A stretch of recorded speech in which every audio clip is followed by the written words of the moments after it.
বঙাইগাঁও জিলাৰ কৃষি বিজ্ঞান কেন্দ্ৰৰ পৰা প্ৰশিক্ষণ লৈ গাঁৱৰ মহিলাসকলে স্বাৱলম্বী হোৱাৰ পথ সুগম হৈ উঠিছে আৰু এই দৃশ্য বঙাইগাঁও জিলাৰ কাকৈজানাৰ আৰু কাকৈজানাৰ যি সমৃদ্ধি NGO আছে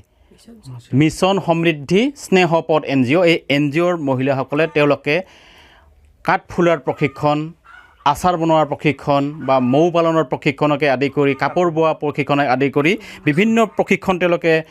গ্ৰহণ কৰিছে আপুনি ক'ত প্ৰশিক্ষণ লৈছে আপোনালোকে আৰু কেতিয়া প্ৰশিক্ষণ লৈছিলে আপোনালোকে আমি যোৱা 2 মাহ আগত মানে ট্ৰেইনিং দিয়া হৈছিল অভাইপুৰী কেবিকৰ পৰা মিছন সমৃদ্ধিৰ সহযোগত আমি 2 দিনীয়া ট্ৰেইনিং কৰা হৈছিল প্ৰেক্টিকেল আৰু থিয়ৰী আৰু তেখেতৰ পৰা মানে NGOৰ থ্ৰু দিয়ে আমাক গুটি আৰু পলিথিনৰ যোগান ধৰিছে বিনামূলীয়াকৈ আৰু আমি বৰ্তমান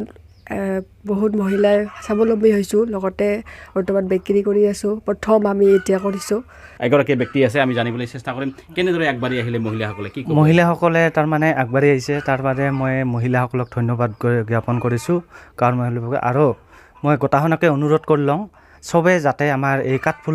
কাঠফুলাই নহয় বিভিন্ন ধৰণৰ খেতি আছে আজিকালি স্বাৱলম্বী হোৱাৰ কাৰণে কেৱল চাকৰিয়ে নহয় এই ধৰণে স্বাৱলম্বী আগবাঢ়িব পাৰে খেতি বাতি বিভিন্ন ধৰণৰ খেতি আৰু গাঁও অঞ্চলত আমাৰ মাকৈ খেতি আছে তাৰপাছত কেঁচুসাৰ আজিকালি